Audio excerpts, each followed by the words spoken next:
अगर कोई औरत शादीशुदा है तो लोग उसके पूछते हैं कि उसके पति क्या काम करता है। अगर कोई औरत अनमैरिड है तो पूछते हैं कि अभी तक शादी क्यों नहीं की। लेकिन अगर कोई औरत विडो या डाइवोर्स है तो सोसाइटी उसे एक अलग नजर से देखते हैं। ये है एक कड़वी सच्चाई।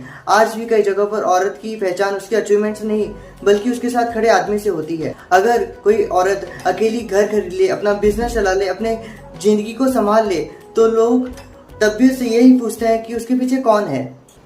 जैसे एक अकेली औरत अपनी मेहनत से कुछ कर ही नहीं सकती। आज भी सोसाइटी में बहुत सी सिंगल मदर हैं जो दिन रात मेहनत करके अपने बच्चों को पालती हैं, लेकिन उनकी हिम्मत को अप्रिशिएट करने के बजाय सोसाइटी उनके ऊपर सवाल उठाती है। अगर कोई वीडियो जरा सा मुस्कुरा दे तो लोग उसे जज करते हैं।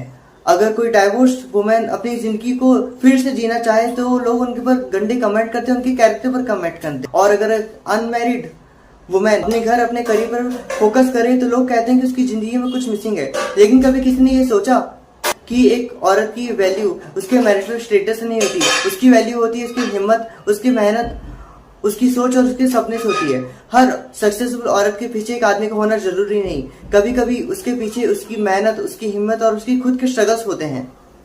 सबसे बड़ी प्रॉब्लम लोग जज करेंगे ये नहीं है, प्रॉब्लम ये है कि हमने जज करना नॉर्मल मान लिया है।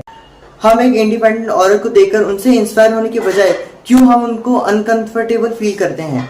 क्यों एक औरत को रिस्पेक्ट देने से पहले उसके साथ एक किसी आदमी का नाम होना जरूरी समझा जाता है। लेकिन अब समय आ गया है कि एक औरत को एक वाइफ, डॉटर या विडो के लेवल से न देखकर उसको एक इंडिविजुअल इंसान के रूप में देखा जाए। क्योंकि सच ये है, एक औरत को कंप्लीट करने के लिए किसी आदमी की जरूरत नहीं होती, लेकिन एक सोसाइटी को बेहतरीन बनाने में हम लोगों की सोच बदलना बहुत ही जरूरी है।